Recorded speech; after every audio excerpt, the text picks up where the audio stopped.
Oiê! Estamos aqui na Trina Pod, e como vocês sabem, na Trina Pode Tudo. E hoje a gente tem um convidado muito especial, Dr. Eduardo Cordioli, diretor técnico da obstetrícia do Grupo Santa Joana, head de inovação da Docway, consultor do OPAS, da Secretaria de Saúde Digital do Ministério da Saúde, meu professor do curso da certificação de transformação digital na saúde e pai da Gabi. Seja bem-vindo, Eduardo. Prazer ter você aqui. E eu vou começar com uma pergunta. O que para você é transformação digital na saúde?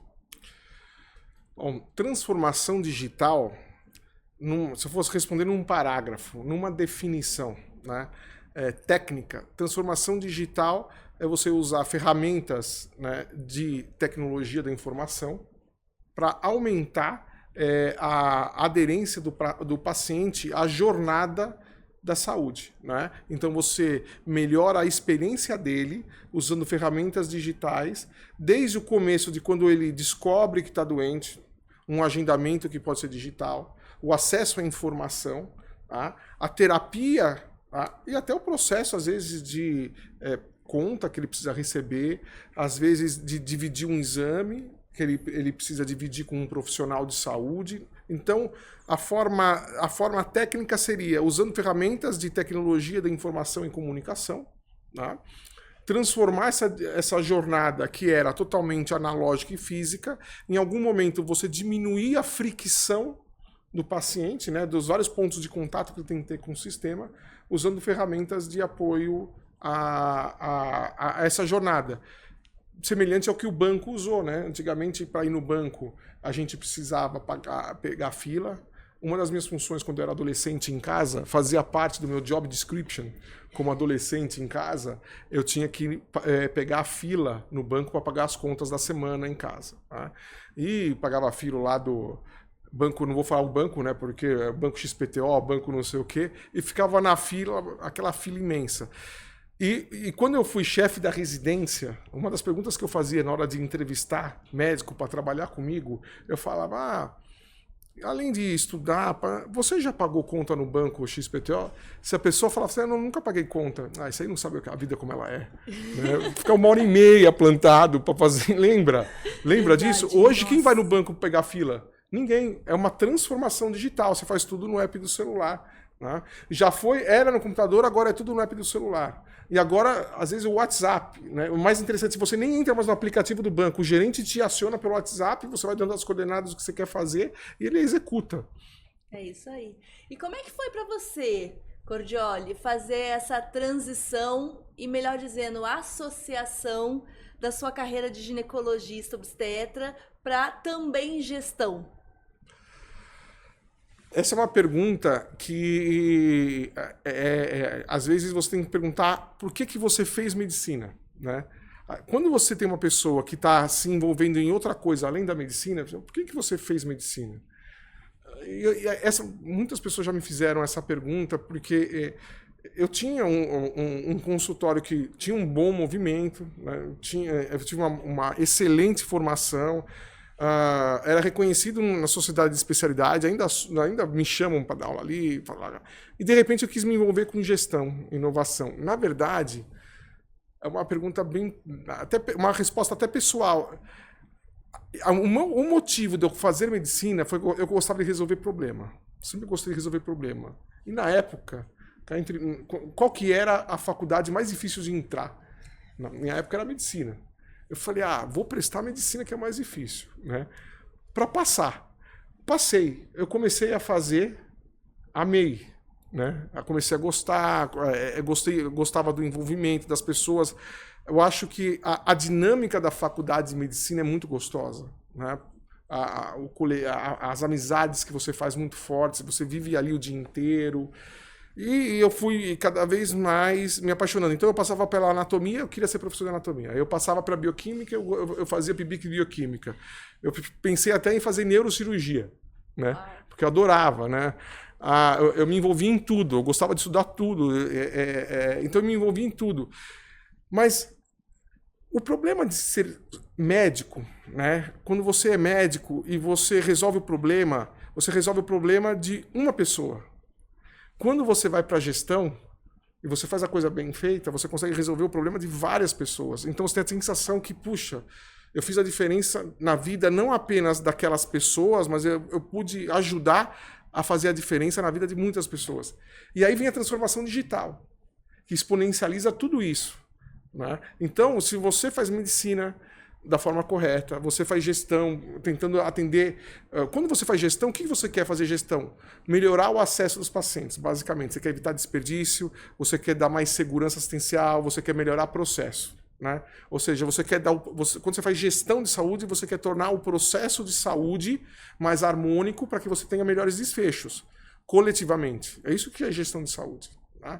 E quando você faz transformação digital, você pega todos esses conceitos de gestão e exponencializa, né? Então você consegue atingir muito mais gente. Então é por isso que eu fiz gestão.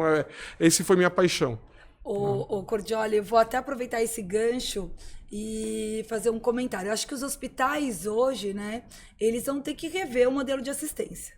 Porque se eles não forem focar em qualidade, segurança e eficiência, eles vão estar fadados, infelizmente, a ter um maior custo, um maior desperdício e uma pior assistência, tanto para o paciente, como até para o médico que está prestando a assistência. No seu ponto de vista, o hospital do futuro, o que é preciso mudar? O que a gente precisa fazer para rever todos esses conceitos que, de repente, precisa melhorar? Porque, senão, a saúde nos próximos anos não para em pé. A saúde suplementar, não só suplementar, mas a saúde está num dilema muito grande, né? Eu gosto de falar assim, a saúde é que nem economia. É uma ciência que você tem que equilibrar desejos infinitos dividido pelos recursos finitos, né?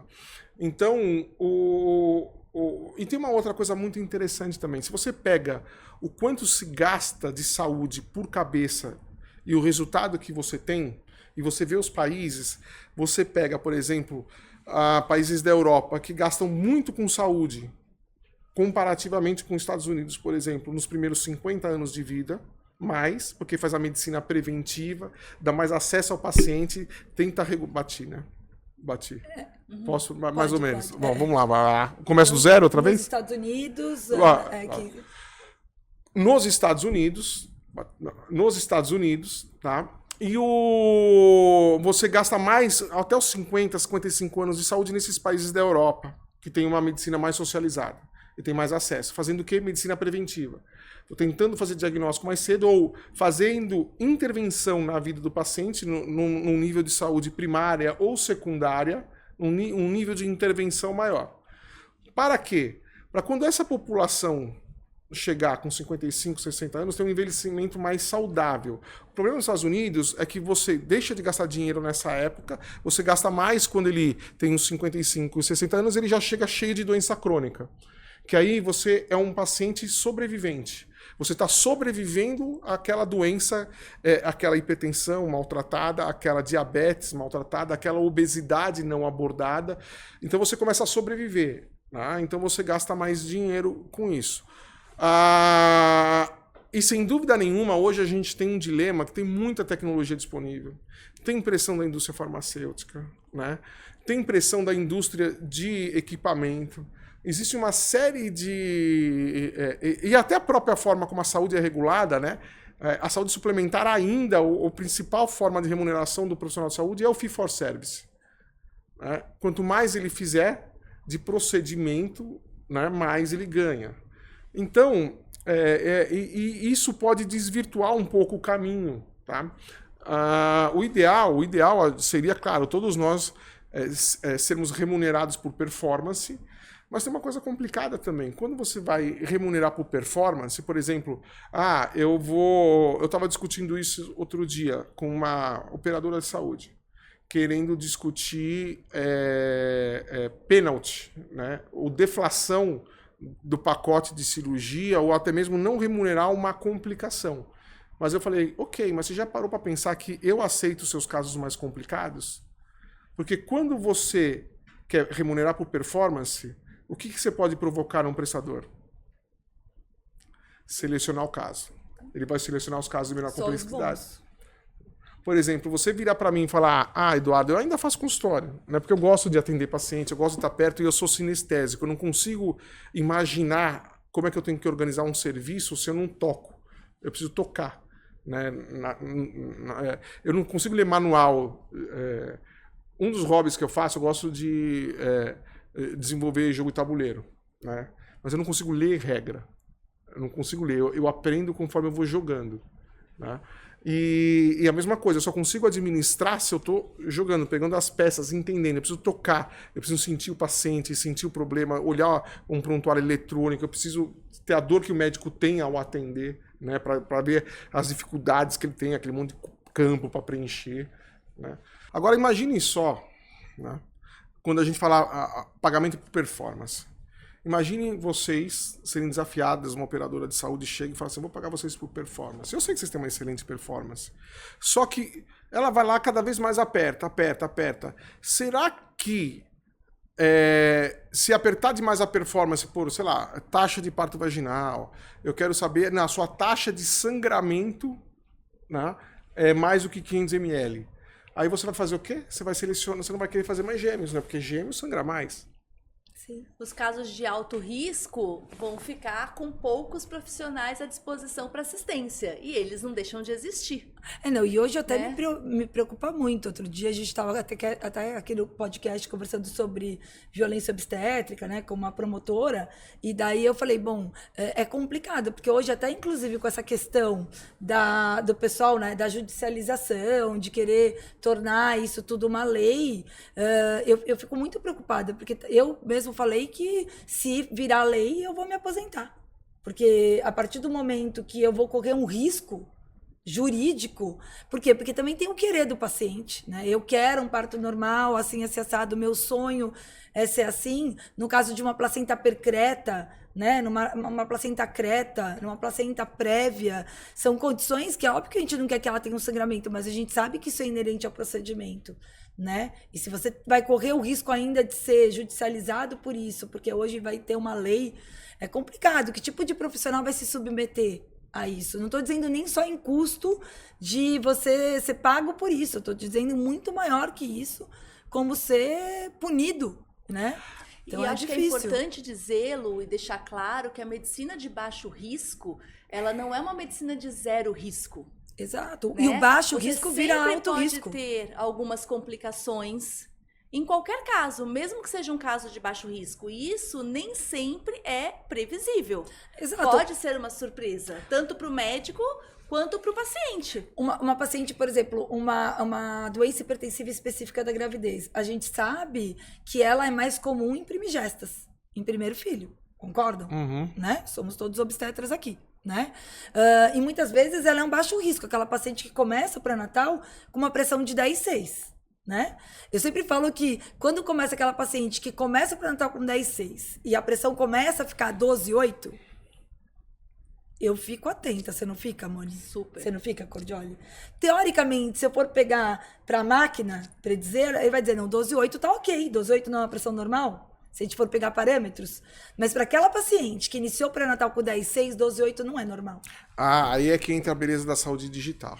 Agora vamos dar um nó e vamos voltar. Não, mas aí é que tá.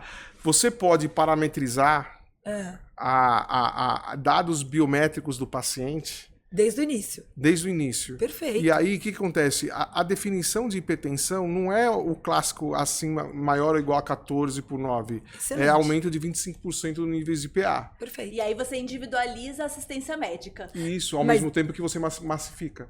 Mas qual é o problema? Eu acho que hoje a gente não tem uma interoperabilidade entre os prontuários. Então, às vezes, o meu prontuário do consultório não está integrado com o seu do hospital. Concorda?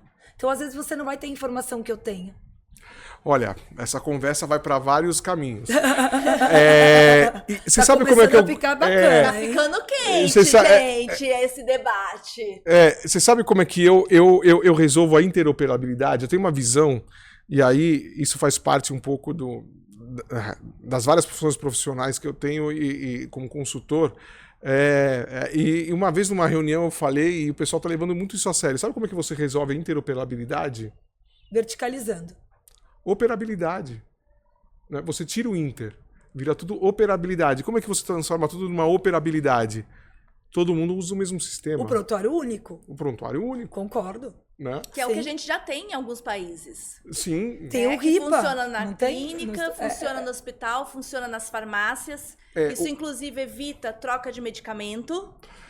O RIPA é o modelo de comunicação segura, né? RIPA Compliance, onde você tem o modelo de comunicação. Você tem, sim, países nórdicos, né?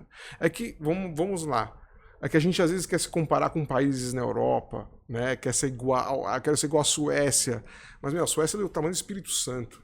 Né? É difícil. O Brasil é um país continental. Né? Só na cidade de São Paulo moram 14 milhões de pessoas.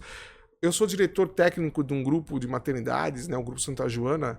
Por ano são 25 mil nascimentos. Só no hospital que eu sou o diretor técnico. Portugal tem 50 mil nascimentos ano. Eu estou quase metade de Portugal. Aliás, vou me candidatar a secretária de saúde de Portugal, pela minha experiência que eu estou tendo de tanto parto. Mas olha, se você for pensar, você está quase do tamanho de Portugal, né? E você é um hospital privado de São Paulo, que é eu acho que é um polo de saúde muito importante. Eu acho que daí, se você comparar a sua assistência, né, o seu número de complicações no Santa Joana, o seu número de mortalidade materna no grupo, né, Santa Joana Promatri, eu acho que daí é uma coisa de você comparar um país de primeiro mundo, que muitas vezes a gente compara o Brasil inteiro. O Brasil inteiro, você está incluso não só os hospitais privados, como os hospitais públicos e de todo lugar do Brasil, né? Eu acho interessante, às vezes, também fazer essa estatística comparando um hospital privado de um país que quase chega ao mesmo número de partos de um país de primeiro mundo. E daí como seria, né? É muito pior o resultado que vocês têm no Grupo Santa Joana de um país desenvolvido como uma Suécia ou como um Portugal? Não. É muito bom. A nossa taxa de mortalidade materna, por exemplo, na Europa é 8 para 100 mil. A nossa está em 4,93 para 100 mil. Olha, então a gente tem... Isso é interessante a gente conversar. A né? mesma taxa de mortalidade, tem metade da taxa de mortalidade materna, a gente tem os mesmos números de mortalidade neonatal da Europa. Então, E isso anóxia? vai. E a questão de anóxia? A anóxia de parto, no Brasil, ela tá igual, eu diria que igual ou um pouquinho menor, porque a anóxia de parto ela vai acontecer nos países Europa. Tem um site chamado Europeristat, que você pode pegar todas essas estatísticas. Né? Tá. Europeristat, que Euro, peri de perinatal, stat de estatísticas, são disponíveis. A taxa de anóxia de parto hoje, ela está variando de 1 para 1.000, 1 para 2.000. Ela fica entre 1 para 1.000 e 1 para 2.000. Tá?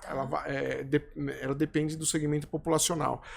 Mas sabia que a maior parte das ditas anóxias de parto não acontece em intraparto? Tá? 3/4 das anóxias acontece antes do trabalho de parto. Tá? E isso é muito importante porque às vezes a gente culpa o obstetra, culpa quem está na linha de frente por algo que aconteceu na gestação inteira.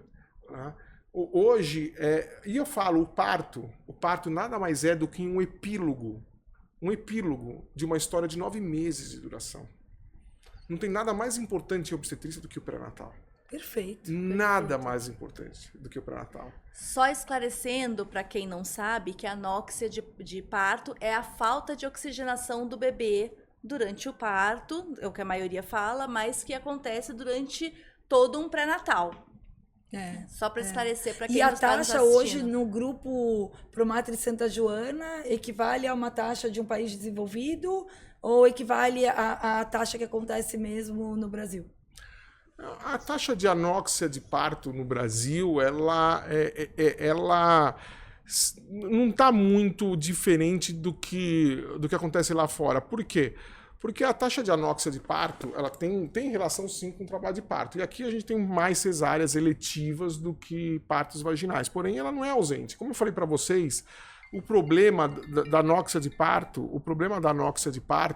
é muito mais o pré-natal do que o trabalho de parto em si. Porque um pré-natal mal conduzido, que você chega com uma insuficiência placentária, né, você pode sim ter anóxia de parto no comecinho do trabalho de parto. E não é aquele trabalho de parto que durou muito tempo. Tanto que um dos testes que a gente fazia antigamente, não sei se vocês se lembram, Ou vocês são mais jovens que eu. Né? Acho que a gente tá junto aí, Cordioli. Nosso tiver CRM junto. tá juntinho. Ó. Mas eu tô sendo bacana. Tá sendo um cavalheiro. Vocês são recém-formadas, dá pra ver assim a pele maravilhosa, né? Botox ajuda, Botox ajuda. E aí, o que acontece? Nós temos uma...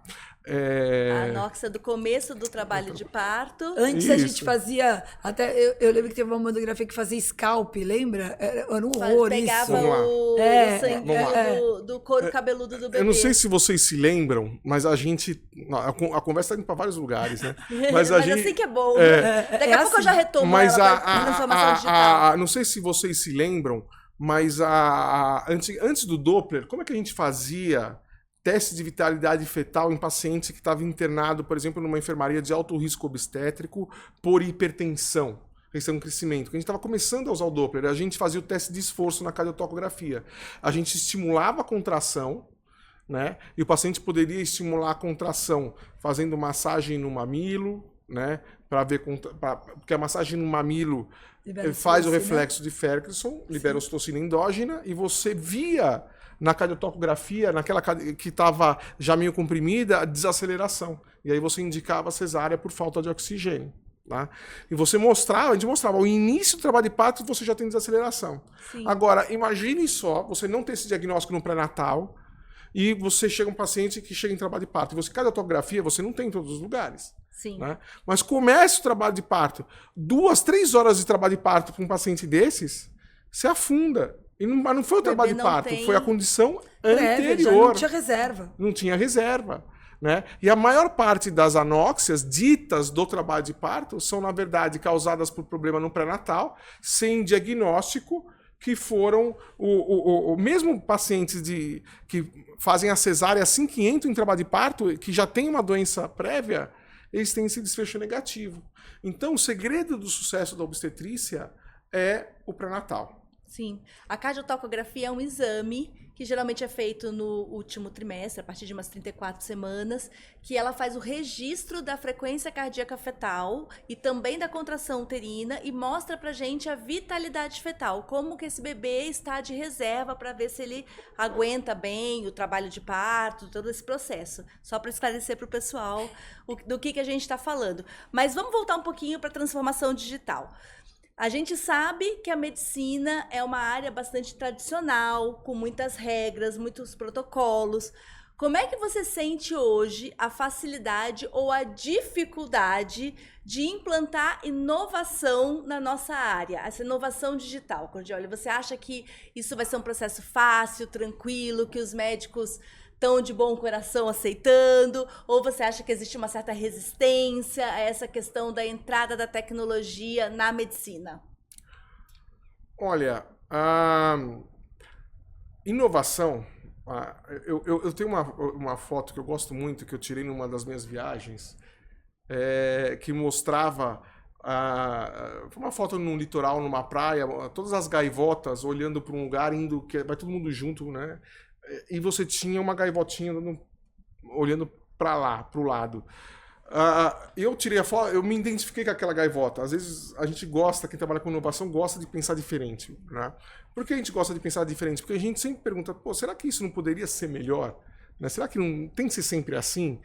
Então, quem trabalha com inovação tem essa coisa de dentro, que às vezes o jeito que tá já tá bom. Você que tá querendo ser diferente, toma na cabeça e para de querer ser diferente. Mas essa coisa que vem de dentro, que a gente quer... Por que precisa ser assim? Por que não pode ser de outro jeito? Mas eu digo para vocês que eu já sofri bastante a questão da inovação digital. Quando eu comecei a falar de telemedicina, eu me sentia que nem o Voldemort do Harry Potter. Não pode falar telemedicina, é o nome banido. Ou então, eu soube depois que tinham colegas, amigos meus, que falaram... Quando eu lancei alguns programas de telemedicina, eu estou falando isso em 2016, 5 anos atrás... nós lançamos, por exemplo, um programa de rastreamento a consulta por telemedicina em postos de saúde, por assíncrono, usando um aplicativo e um médico respondendo atrás se aquela lesão de pele poderia ser um câncer. Né? Porque a gente tem que ver, explicando... mais uma vez, voltando para o início da transformação digital, por que a gente faz transformação digital na saúde? Olha como é o processo. Você sempre tem que começar, eu sempre te falei isso, lembra? Começa pela dor. Pela dor. O que você quer resolver? Você não vai pedir para algum programador de sistema, olha, eu preciso disso. Se você consegue explicar por que você precisa disso, ele consegue resolver muito melhor.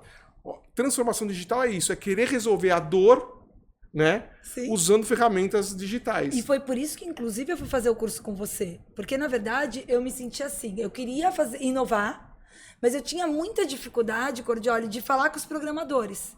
Porque eles falavam praticamente outra língua para mim, né?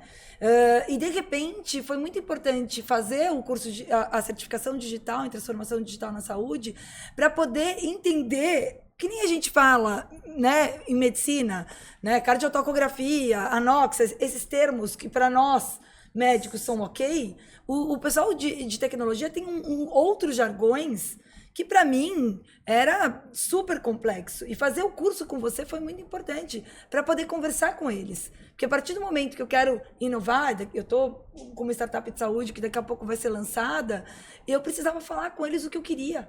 E eles precisavam me entender. Eu preciso anonimizar o paciente e fazer um hash que ele seja anonimizado, porque pela LGPD eu estou lidando com dados sensíveis e eu não posso que esse nome esteja aberto para todo mundo. Eu aprendi com você, entendeu? Então eu sou super grata, porque eu acho que eu, como médica, não sabia conversar com o pessoal de tecnologia. E eu acho que hoje, falar sobre blockchain, o que era blockchain? Para mim era uma coisa muito... De repente você me ensinou o que era um blockchain, entendeu?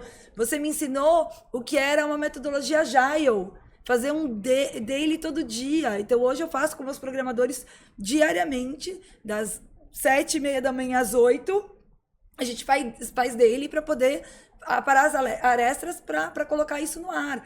Então foi muito importante para mim, como médica, aprender com você um pouco de tecnologia e com todo mundo que estava lá, né? Porque você, como médico, tinha muita gente bacana. E não só com a tecnologia, eu acho que fazer essa interseção entre diferentes áreas e profissões, às vezes é difícil. E uma coisa que o Cordioli falou que eu acho que é super interessante é essa questão que às vezes a gente vê dificuldade da gestão não estar na assistência. Sim. E aí você quer gerir o negócio, porque uma clínica, um hospital, seja privado, seja público, não deixa de ser uma empresa, ele precisa sofrer ali uma gestão e uma organização, sem você saber exatamente qual é a dor de quem está na linha de frente no atendimento, na assistência, e de quem está sendo assistido, né? E aí, às vezes, a pessoa está ali naquela plateia, mas não coloca de fato a mão na massa, e na hora que ela vai colocar aquela empresa em prática, ela não consegue fazer aquilo ser executado, porque ela não sabe exatamente o que dói em quem está sendo assistido e quem está assistindo. Porque muitas vezes eu acho que as grandes plataformas de saúde, me corrija, tá, Cordioli, que você está muito mais por dentro que eu. Muitas vezes elas são pensadas por pessoas que estão na gestão, mas que muito tempo já saíram da linha de frente, ou por pessoal de TI, que nunca teve junto da medicina, então conhece, lógico, pela teoria, mas nunca teve ali no tete-a-tete com o paciente. E muitos de nós que somos os médicos, que a gente está ali na linha de frente, a gente acaba nem sendo ouvido, né? Eu até coloquei no meu LinkedIn ontem que uma colega do meu marido meu marido trabalha com tecnologia e fez Stanford com ele, colocou a experiência da jornada dela como paciente dentro de hospital, né? E ela descrevia algumas ineficiências da saúde interessantes. Então, primeiro, falta de protocolo, né? Então, as nossas condutas são cada vez mais heterogêneas. Acho que um protocolo não é do Grupo Santa Joana ou de outra grande hospital. Não, protocolos que são de todos os lugares, né? Então, acho que falta protocolo. Segunda ineficiência da saúde, ao meu ver, é baixa complexidade indo para alta complexidade, né? Então, tem aquele overuse. Então, aquele paciente que está com uma dor de cabeça e que, de repente, vai lá para o hospital ser medicado, que, de repente, um médico de confiança poderia ter resolvido e ele não precisaria nem ter ido para o hospital. Então, uma outra ineficiência da saúde. O quarto problema, você falou muito bem, é a remuneração médica, que cada vez mais nós estamos sendo mal remunerados. E isso gera um problema muito grande de fraude, que a gente está vivendo, que as operadoras de saúde estão vivenciando como fonte pagadora. E eu acho que eu incluiria, para totalizar uma ineficiência da saúde, a questão da parte da burocracia da gestão. Entendeu? Que também. Ou seja, tudo isso faz uma saúde ineficiente. E que a tecnologia pode ajudar muito.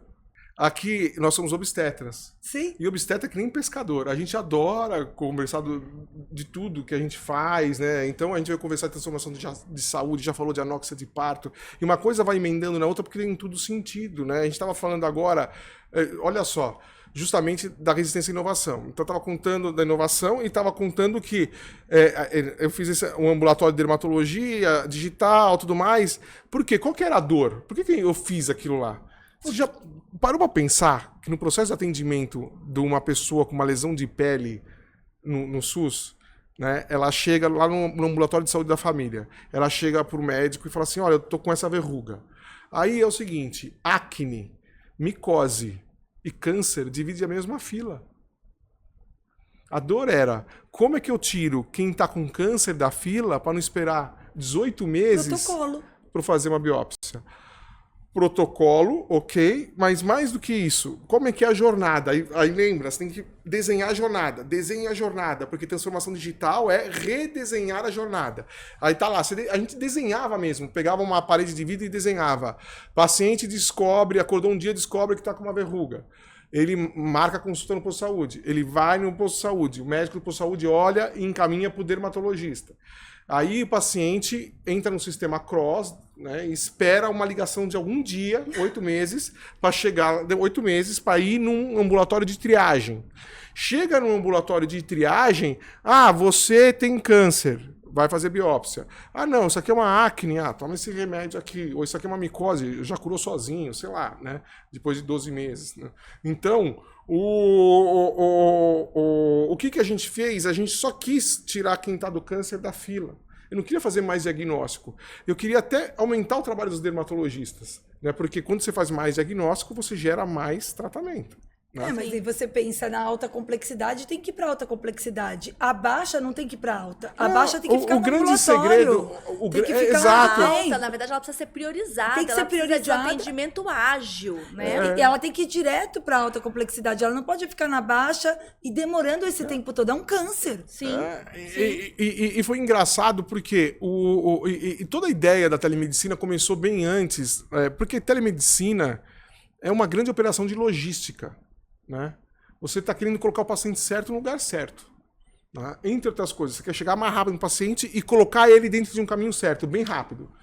Tanto que hoje, se você pegar a política de saúde do NHS na Inglaterra, do sistema britânico, a política de saúde é digital first, primariamente digital. Então o paciente ele quer o sistema de saúde, ele tem que ser visto sempre primariamente digital. Porque quando você coloca o paciente numa trilha certo, você diminui o desperdício. Não só diminui retrabalho, mas, por exemplo, um paciente com câncer fazer uma biópsia de pele, um melanoma, um paciente com melanoma, câncer de pele, fazer uma biópsia / tratamento. É muito mais barato do que ele chegar com metástase. Concordo. E você ter que dar quimioterápico, exame de tomografia, internação, e o desfecho é muito pior. Então, a operação de saúde digital, o que ela quer fazer? Ela quer que o paciente chegue mais rápido no lugar certo. Então, o paciente certo chegue mais rápido no lugar certo. O problema é que hoje tem um monte de paciente, inclusive os errados, chegando no mesmo lugar. Exato. E aumentando o custo. E aí, você falou lá no seu início, você fala assim, a gente vai evoluir para um sistema de saúde descentralizado, a deshospitalização. Eu acho que a deshospitalização já começou faz muito tempo. Tanto que se você pegar grandes redes de saúde, o próprio sistema público, antes todo mundo tinha que ir para o hospital. Né? Sim. Aí depois tinha um ambulatório do hospital e agora você tem, pelo menos no sistema de saúde, você tem as AMAs distribuídas, aí você tem a saúde primária cada vez mais perto do paciente, naquelas UBS de bairro, você tem as AMAs, que é as centrais de saúde especializada, depois você tem os hospitais gerais, depois você tem os hospitais ultra especializados, que são os universitários. Se você pegar as grandes redes de saúde, aí a verticalização, né? É mais ou menos isso. Eles começam com consultórios, ambulatórios, onde eles estão perto de distribuídos.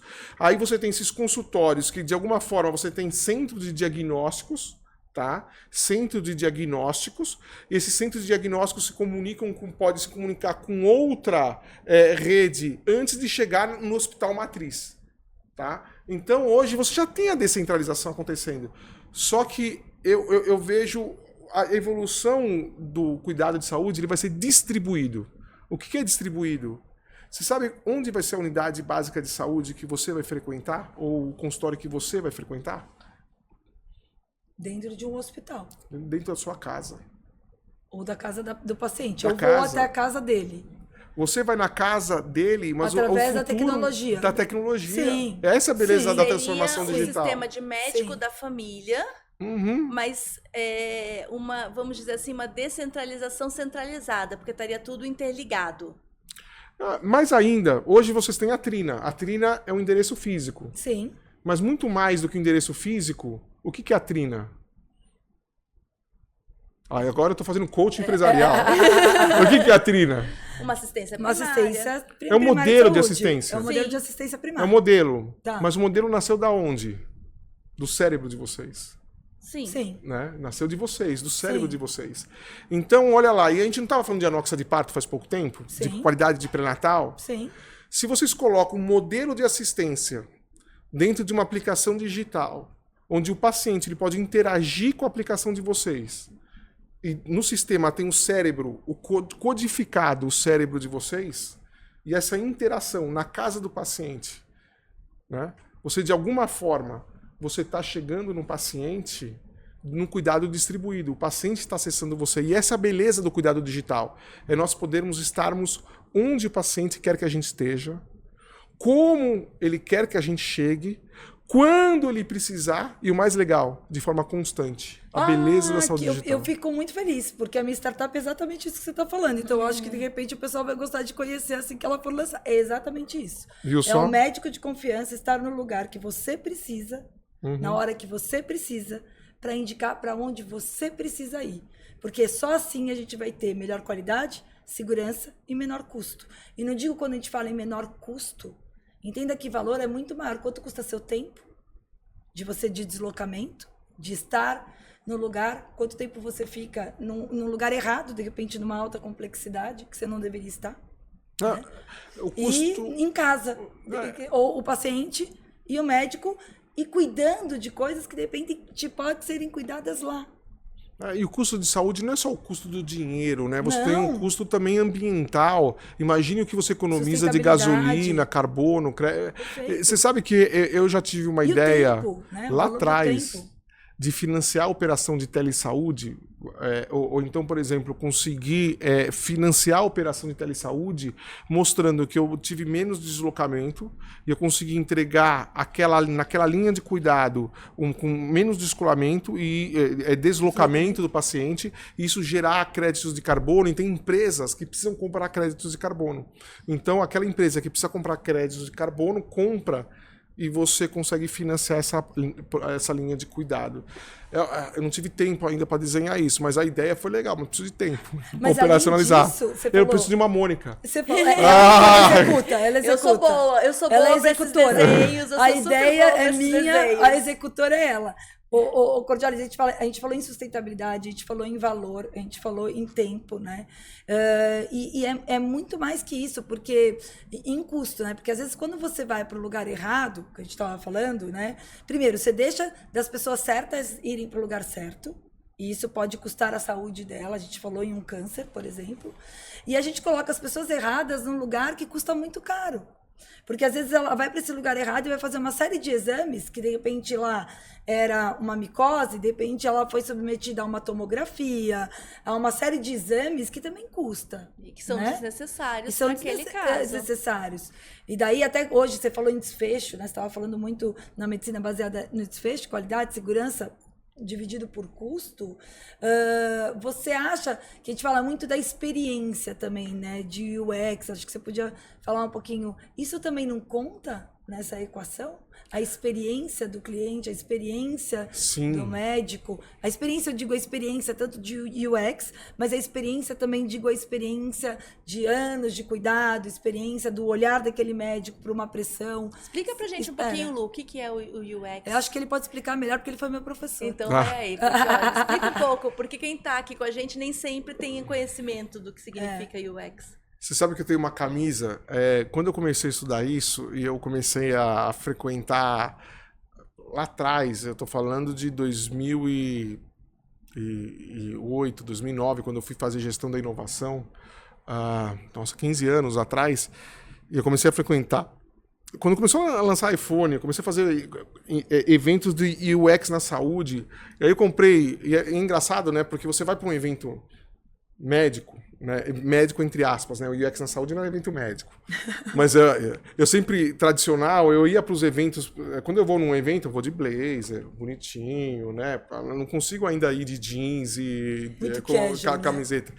E eu cheguei nesse evento, eu cheguei todo sério para assistir, e tava todo mundo descolado.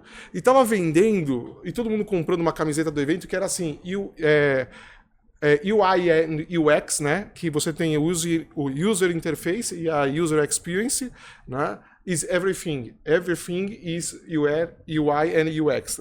Tentando fazer imitar aquela música do Barry White, You are everything, everything is you. Não sei se vocês lembram dessa música, sim. né? Então, aí eles querendo fazer um trocadilho, mas a UX nada mais é do que o estudo da jornada do paciente para consumir qualquer serviço ou produto, seja do ponto A. É como você estuda o movimento de um cliente, de um paciente, sair do ponto A para chegar no ponto B. Você estuda a jornada. E é exatamente isso que eu estava explicando para vocês da dermatologia. A gente desenhou a jornada. Você sempre começa desenhando a jornada, aí você trabalha como a digitalização pode facilitar a jornada. No caso dos exames, por exemplo, né, uma boa UX, que aí tem a ver com a lógica do processo, a lógica digital do processo, que você pode colocar em prontuário eletrônico. Como é que você alerta um médico, por exemplo, na hora de passar a visita, que ele já tem esse exame, que ele não precisa repetir. Olha, doutor, já tem um hemograma de ontem, precisa fazer outro hoje? Né? Por exemplo, a operabilidade da situação, né? E aí é condensar as informações para otimizar tudo isso. Isso, você consegue não só condensar, mas emitir alerta. E aí é que tá dando volta. Você vê que tudo que a gente falou não tá ficando desconexo. A gente tá dando volta. Eu tenho TDAH, mas a gente faz toda uma força para conectar tudo, né? Mas tudo é conectado. Eu acho que independente do que a gente tá falando, tá tudo se conectando. Se o paciente existe uma tem interoperabilidade. uma digitalização da saúde, isso vai proporcionar com que ele tenha, por exemplo, um prontuário único. Ele tendo um prontuário único, se ele vai ao ginecologista, se ele vai ao cardiologista, se ele vai ao endocrinologista, ele não precisa colher o hemograma que o ginecologista pediu, o hemograma que o cardiologista pediu e o hemograma que o endocrinologista pediu. Todos eles já vão saber que o paciente colheu aquele hemograma. E todos eles se beneficiam dessa mesma informação, o que otimiza tempo, desconforto do paciente, porque afinal de contas, ficar indo no laboratório é tempo que o paciente gasta, é o desconforto da picada da agulha, ninguém gosta de ser furado, né, e ter dor. E minimiza custo. E minimiza custo da saúde como um todo. E melhora a experiência. Melhora a experiência. Então você tem a UX, né? Você vê a lógica do negócio. Sim. E aí a lógica do negócio pode devolver várias informações, tá? A UX é lógica de jornada. Então você redesenha a jornada para tornar ela com menos fricção, né? E que você que gere insights para gerar melhorias. E UI é o user interface. As pessoas geralmente confundem a UI com UX. Elas acham que a UX é você ficar desenhando tela de aplicativo. Não, isso é UI, que é desenho visual. Isso é UI. UX é a lógica por trás, é o redesenho do processo usando ferramentas digitais. Né? Gente, vocês acham que os médicos estão abertos a todas essas novidades? Eu tô super aberta, mas eu aprendi no geral. No geral, vocês acham que esse profissional ele é aberto a isso? Olha, eu acho que depende da idade, você não acha? Não. Médicos mais jovens têm uma tendência maior a aceitar a tecnologia, mas não é só tecnologia digital, é qualquer inovação. Eu fui de uma época, olha que interessante, eu aprendi a fazer cirurgia aberta, que era o padrão ouro para operar colicistectomia, era a cirurgia aberta. Quando começou a ter laparoscopia, né, os professores, grandes cirurgiões, falavam assim, grandes cirurgiões, grandes incisões. Esse negócio de laparoscopia, vai morrer gente, isso é absurdo, não sei o quê. Né? Aí, depois veio o pessoal da robótica.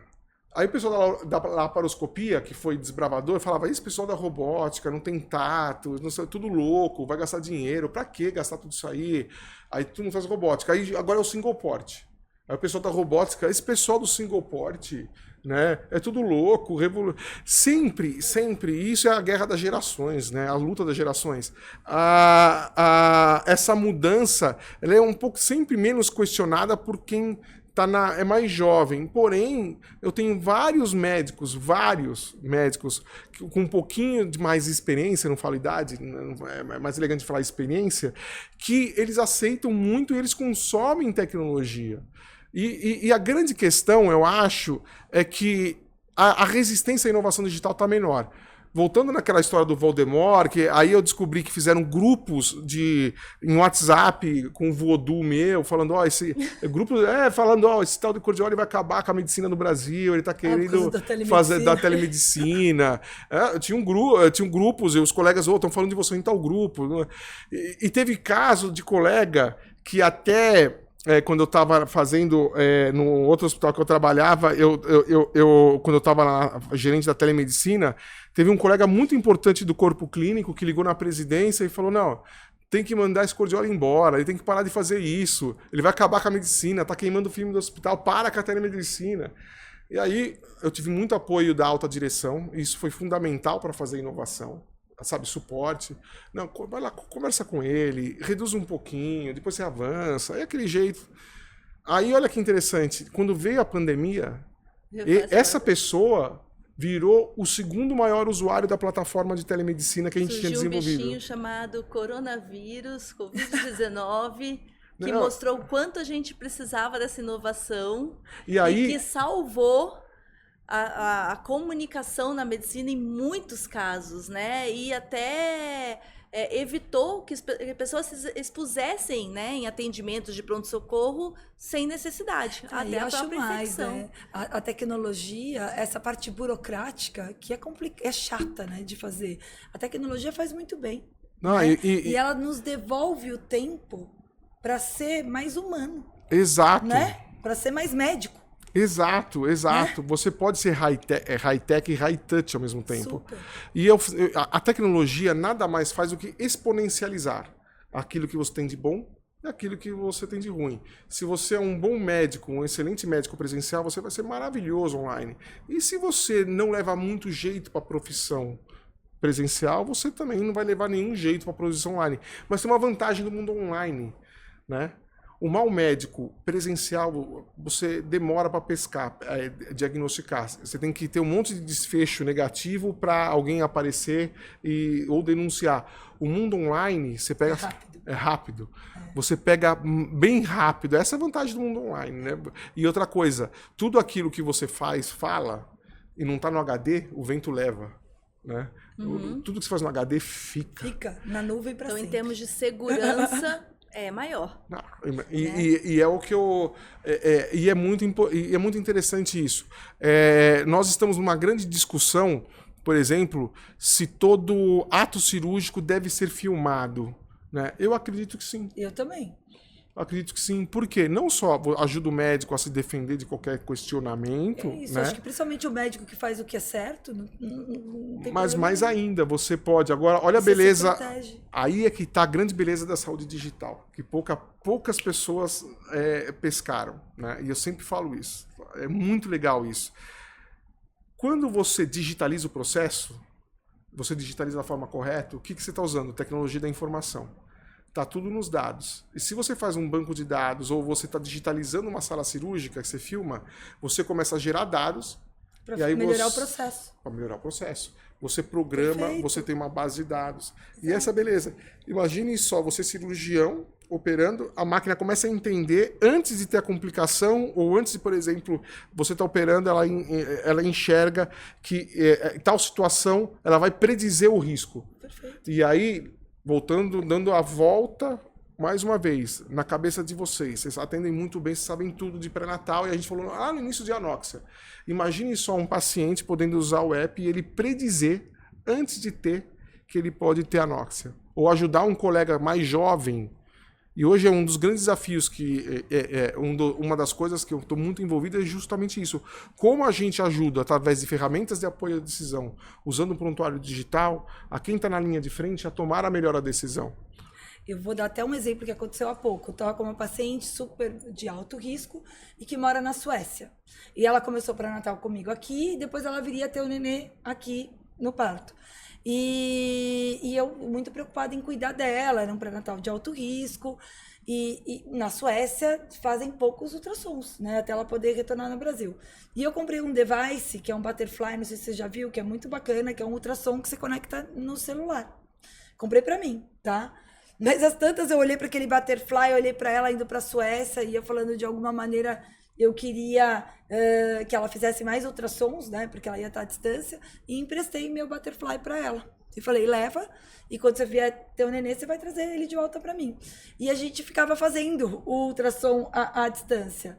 E isso foi muito interessante, porque mesmo à distância, ela lá longe, na Suécia, e eu aqui, a gente conseguiu olhar para aquele bebê e ver que tinha uma dilatação piélica, renal, à distância. Entendeu? Eu falei, olha, pode ser que de repente não seja algo... Lu, entendeu? Você vê, você deu um exemplo agora fantástico do cuidado distribuído. A paciente foi atendida onde? Na casa dela. Sim. Sim. É isso que em é outro país. Em outro país. Em outro país, por uma médica no Brasil. Que ela entendeu? tem confiança. E que fez o diagnóstico, que ela tem confiança. Que eu acho que também tem história do médico da confiança. Acho que o tratamento, o engajamento, quando você confia naquela pessoa, é muito maior. É e a ela famosa veio ter... relação médico-paciente. Exato. É o médico da confiança dela, que fala a língua dela, que ela tem total compreensão do que está sendo conversado, que também para ela é uma vantagem única. E os devices, no caso, né, tô dando o exemplo do ultrassom, tem muita gente que tem medo de ser substituído pela máquina, né? E eu falo, não vai substituir. Entendeu? Você só vai ter que saber usar ela de maneira diferente. Nem sempre ela vai estar na sua mão. Ela pode estar na mão de outra pessoa, mas o olhar sempre vai ser seu, né? Então, eu acho que, às vezes, eu fico pensando, quem tem medo de ser substituído pela máquina, você acha que os médicos que têm medo de ser substituído pela máquina, de repente, vão ser substituídos pelos médicos que são mais abertos a usá-la? Veja, eu acho que cada vez mais o campo de atuação desses colegas vão ficar mais restrito, porque nicho nós sempre teremos. Nós temos pacientes, por exemplo, que não gostam que o médico atenda, ele gosta que olhe para ela e tem pacientes que valorizam ainda a escrita manual, né, que acham, como tem pessoas que, em vez de ouvir um Spotify ou um iTunes, gostam de ouvir o LP, achando que a música do LP tem alguma magia, algum som melhor. E você tem que entender e de lá ela extrai algo que conforta ela. Conforta, ok, né? Mas, sem dúvida nenhuma, vai ter mais vantagem o médico que souber usar as ferramentas digitais a seu favor. Por isso, eu vou dar um exemplo, não na área de medicina, mas eu vou dar um exemplo na área de educação. Hoje se debate muito sobre inteligência artificial generativa, no caso o ChatGPT, na educação. Você tem que proibir as crianças de usar. Eu acho que não. Não. Vai poder fazer conexões muito incríveis. É exatamente isso, porque a partir do momento... Por exemplo, a Itália discutiu lá, baniu, colocou lá, bloqueou o ChatGPT na Itália. Você está tirando uma ferramenta de produtividade, melhora a sua produtividade. E outra coisa, quem é esperto, hoje não tem mais banir ferramentas digitais. Não existe isso. Você constrói uma VPN, você acessa qualquer site de qualquer lugar do mundo, né? Então, quando você coloca uma barreira de acesso a uma ferramenta de produtividade, quem tem poder, e geralmente quem tem poder ou tem conhecimento ou tem dinheiro, vai ter acesso a uma ferramenta que a maioria não tem. Por isso que quando houve a pandemia e houve um bloqueio, principalmente das escolas, quem mais perdeu com isso? O rico ou o pobre? Quem tem menos acesso. Que, infelizmente, o rico pagou o professor particular que foi na casa dele dar aula para o filho dele, para ele não perder o timing. E mesmo as escolas privadas Ou acabaram pais, tendo né? muito Eu mais acho que condições de fazer investimentos tecnológicos maiores e estarem mais presentes na casa dos seus alunos. Vamos mais. Vamos lá. Eu acho que a maioria dos brasileiros tem celular. Né? Bastante. Bastante. Seja tem mais celular do que ser vivo no Brasil. Exatamente. Não necessariamente iOS, mas Android. Smartphone. Né? Smartphone. Mas é muito diferente você ter uma aula num celular, numa tela de celular, do que você ter numa tela de computador. E a população mais simples não tinha, de repente, uma tela de um iPad ou de um computador. Então, isso também é complicado, né? Porque, se a gente for pensar o poder aquisitivo, não só na questão tecnológica, Moni, das escolas terem se reinventado, porque as escolas públicas se reinventaram também. A gente não pode falar isso delas. Mas, às vezes, a gente tem que olhar para aquela criança, de repente, assistir uma aula numa tela de celular é muito diferente de você assistir uma aula de repente, com duas... Agora, a gente vive sem duas telas de computador, Moni? De jeito Eu falei, depois que a gente começou a usar duas, eu queria ter três. Foi um período que evidenciou muito as diferenças. Sim, e é né? triste isso. Socioeconômicas, isso é muito triste. Mas eu concordo quando você fala que não deve banir de jeito nenhum. Até porque a máquina não vai nos substituir, porque ela depende que a gente faça perguntas corretas para ela. Exato. Né? E a questão dos dados não adianta também. você ter uma ferramenta de inteligência artificial se você não souber o que você está procurando e que perguntas você precisa fazer para essa ferramenta. E aí desenvolveu-se uma outra arte, que eu acho que é muito interessante. Talvez o melhor médico não seja aquele que, no futuro, né, não é aquele que vai achar a resposta, mas aquele que vai fazer a pergunta certa. Né? Exato. E fazer as conexões certas. Porque eu acho que o mais importante é você fazer as correlações, né? Então, quando a gente pensa nos nossos neurônios cerebrais, né? Eles fazem conexões. Não é estanque. Vou falar da ginecologia obstetrícia, não é a ginecologia obstetrícia. Muitas vezes eu tenho que saber um pouquinho da endocrinologia, da cardiologia, né? Da hematologia para tratar uma trombofilia. Então, é muito mais amplo. Então, aquele médico que se atém só àquele capítulo do livro, pronto, sem fazer interações, então, o capítulo do livro vai estar muito melhor escrito numa tecnologia de inteligência artificial. É que tem um fato muito interessante. Nós, aqui no Brasil, ginecologistas, somos médicos de saúde da família. Sim, concordo. Mulher. Né? Concordo. Mas não nos vem assim, mas somos. Nós somos. Em outros lugares, por exemplo, você tem... Aí já é dividido, ginecologia da obstetrícia. E você divide quem faz pré-natal de quem faz parto. Nós fazemos tudo. E acho que é bacana porque a gente está presente, isso que é a beleza da medicina, é você estar presente na vida das pessoas. E eu vejo muito das ferramentas de apoio à decisão digital, dessa transformação da inteligência artificial. Agora, a beleza da transformação digital de verdade, né? Não vai ter telemedicina, é medicina digital. Pronto, acaba. Senão telemedicina é coisa do passado. Eu já superei isso. Eu não falo mais, eu sou gerente da telemedicina especialista, não. Eu sou saúde digital. Eu já superei isso. Você vai ser atendida, acho que você que falou agora, o que o cardiologista, o ortopedista, o paciente não vai mais nem sair para fazer essas várias consultas com várias pessoas ao mesmo tempo. Né? Vários consultórios. O paciente vai fazer o quê? Uma consulta só, se bobear na casa dele, né? Ou então na consultório, você vai fazer telemedicina, fazendo medicina. Então você vai estar atendendo aqui o seu paciente, de repente você precisa do cardiologista.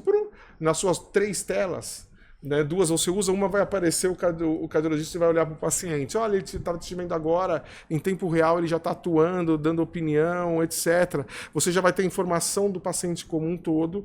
E o mais interessante, você vai poder exportar para o paciente a informação enquanto você está falando, você não vai mais digitar. A máquina está capturando, transcrevendo, a inteligência artificial fala assim para você, você esqueceu de perguntar isso. É verdade. Quantas vezes a gente esquece de perguntar? Várias. Sim. A gente nós somos humanos e a gente tem uma capacidade não intelectual, mas a gente tem uma capacidade física, né? Quantas vezes aqui a gente conversando, peraí que eu preciso Porque vai acabando o dia, a gente vai ficando um pouco cansado, faz natural. Agora, a inteligência artificial pode te dar mais produtividade. Não só você parar de digitar aqui, você vai falando, a gente está conversando, ela vai extraindo, ela faz resumo da conversa, ela coloca o que é mais importante. A única coisa que nós não podemos fazer é emburrecer. Concordo. A gente tem que estar o tempo inteiro questionando, mas será que isso é verdade? Curiosidade. É curiosidade, é testar. Tudo bem, você está brincando de ChatGPT, brinca de Bard também, né? Testa outras inteligências artificiais. E eu que faço estudo e tudo mais, eu estou fazendo um curso avançado na Microsoft de como usar o Copilot, né, para o Office.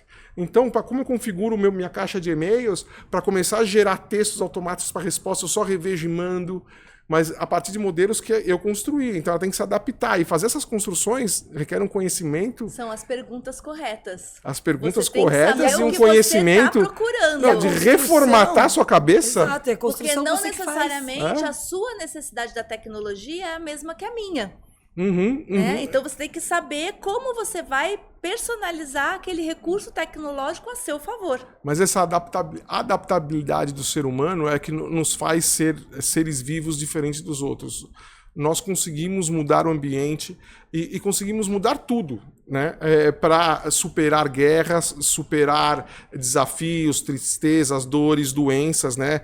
Veja, nós nascemos numa época que a expectativa de vida era 65. Hoje a gente está numa época que já está chegando homem 75, mulher 80.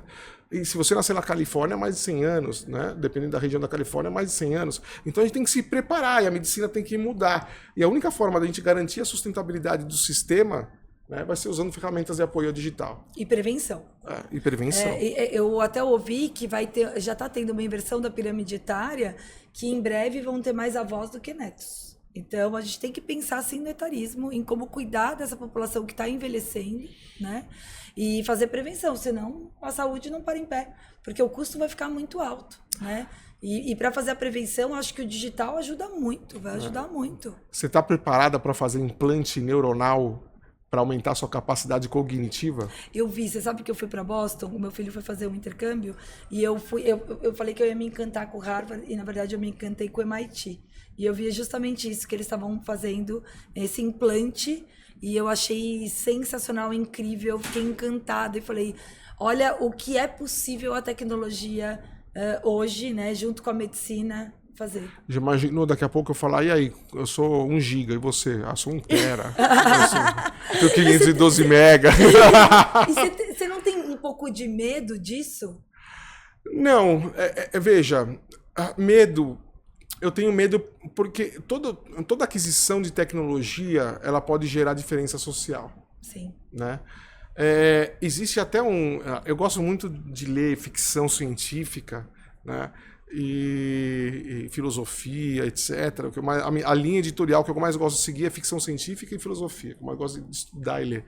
E tem um livro que até tem um seriado na Netflix, mas o livro se chama Altered Carbon, onde as pessoas elas trocam, elas vão de corpo em corpo transportando a consciência por chip, né?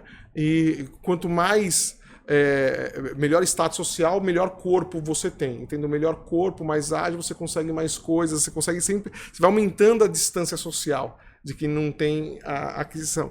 Esse é o medo, mas eu não tenho medo de experimentar a tecnologia e uma coisa que a gente tem que entender, de alguma forma a nossa capacidade produtiva vai ter que ser ampliada, porque como é que a gente vai financiar o nosso cuidado, sendo que a base que vem embaixo não vai conseguir sustentar? Então, aquela ideia que eu vou trabalhar até os 65 anos e vou sair andando por aí, né? E eu até falo, esse pessoal às vezes que faz carreira, você... Eu já fui, eu poderia estar num cargo hoje, né, que eu não quero diminuir, mas eu poderia estar num cargo hoje e me aposentar com 60 anos de idade e ganhar o salário integral daquele cargo que eu tinha. Só que, primeiro, doce ilusão você achar que você vai ser da geração que vai receber integral. Por 2 razões. Uma, porque acho que o dinheiro vai acabar antes de eu chegar com 60 anos do governo. Né? Uhum. E outra coisa... Eu não vou viver até os 65, 70. Aquele dinheirinho que economizaram para me pagar até os 65, 70 vai ter que durar os 85, 90. E para eu manter a qualidade de vida e a saúde, eu tenho que me preparar para trabalhar até os 75, 80, né?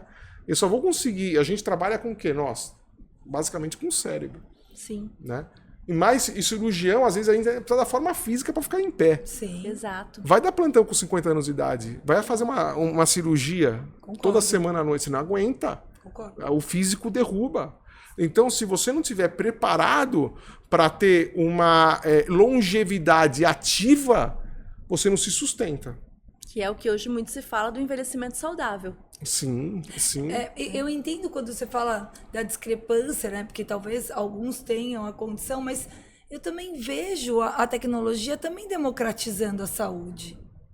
Sim, ela democratiza. Ela democratiza. Sem também. dúvida, digitalizar é democratizar. Sim. Né? Nunca antes você teve uma ascendência social depois da digitalização. Hoje você abrir uma empresa, você, por exemplo, ter o seu canal, você poder ter o seu marketing, você, por exemplo, poder contactar um programador na Índia para programar para você, né, por um preço acessível e com conhecimento técnico, sem dúvida nenhuma, a digitalização fez de nós grandes empreendedores e você dá oportunidade para todos, eu não tenho dúvida disso. O problema não é o software, o problema é o hardware, o acesso ao hardware. Porque hoje a gente digitaliza software, digitaliza hardware, mas quando eu vou falar de cirurgia, é mais hardware. E o hardware, ele ainda pode ser caro. E a beleza... Então, são dilemas que a gente vai ter que enfrentar e debater. Sim, sim. Né? Mas eu acho que também tem um lado positivo da democratização da saúde de outra maneira. Então, do mesmo jeito que tem o hardware, tem o software. Não, né? Mas aí, falando do hardware e da democratização, quando a gente pensa num processo de atenção digital, sim, a gente não pode só... E aí é um dos erros... às vezes, de quem está sonhando com uma solução. Ela sonhou com uma solução que é um aplicativo. Mas nem sempre a pessoa quer um aplicativo instalar um negócio no celular dela. Às vezes ela quer usar o WhatsApp.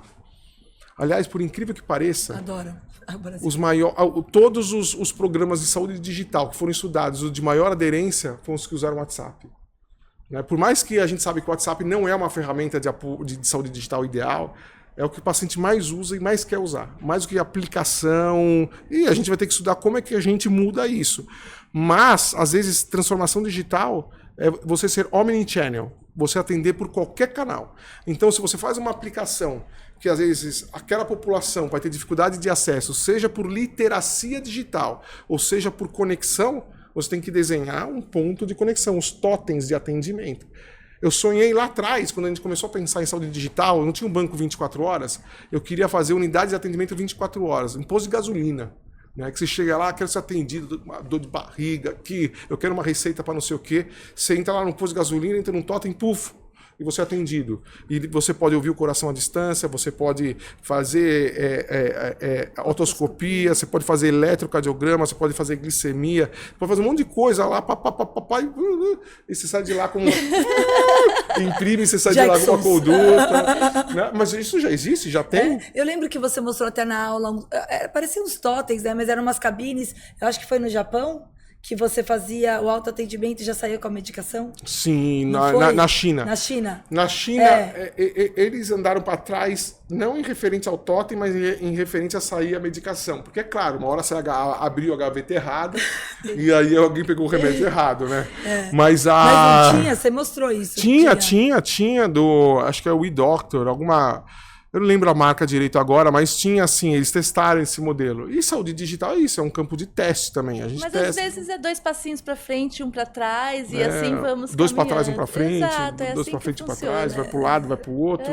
Quem tem saúde digital tem que ter mobilidade de ideias, resiliência, muita resiliência. Mesmo porque a tecnologia muda o tempo inteiro, né? Agora, cuidar do paciente, isso não muda.